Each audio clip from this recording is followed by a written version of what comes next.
Hulk Hogan's health battles recently. Kurt Angle recently said on his podcast he can't feel his lower body. He has to use a cane to walk around. Who is this? Kurt Angle on Hulk Hogan.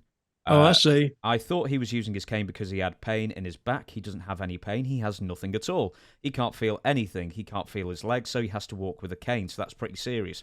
Now, that strikes me as a bit odd. If you can't feel your legs, I'm pretty sure that you couldn't walk even with a cane. But Hulk Hogan's representative then responded via Entertainment Tonight. At 69 years old, Hulk Hogan is doing well and is not paralysed. The rep further stated everything is okay with him. Hulk is someone with a lot of humour. He was just pretending that he couldn't walk. Well, he's about that age, and I have some of it now too. It's called neuropathy. And it's when it's a nerve condition.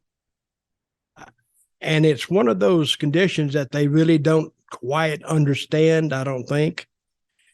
But you can walk, but not that well, and you need a cane. That's what it sounds like to me. I mean, that's a drugstore, my drugstore diagnosis, but that's what I would say. And it isn't, he's not paralyzed. You can still move around, but not as well as you could before. I'm presuming that Hulk Hogan made some appearances in WWE during your Zeb Colter run in 2013-2014 time. What was his mobility and health like at that point then? It seemed like the same to me. He was still mobile. He could move around. I mean,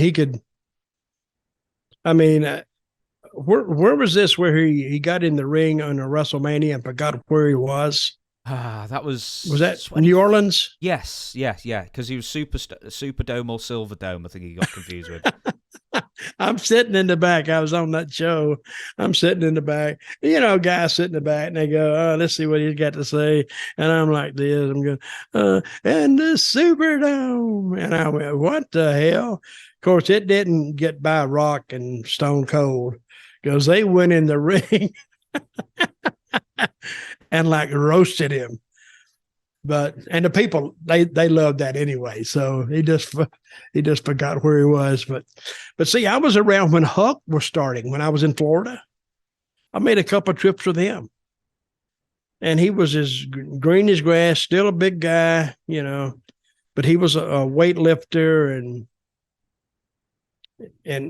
because they liked, in those days, they liked big guys that had some size to them and some cut a little bit.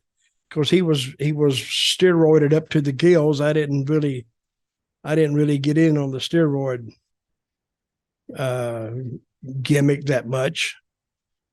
Somebody asked me one time, "Do you ever take steroids?" I says, "I did, but nobody told me you had to work out with them too."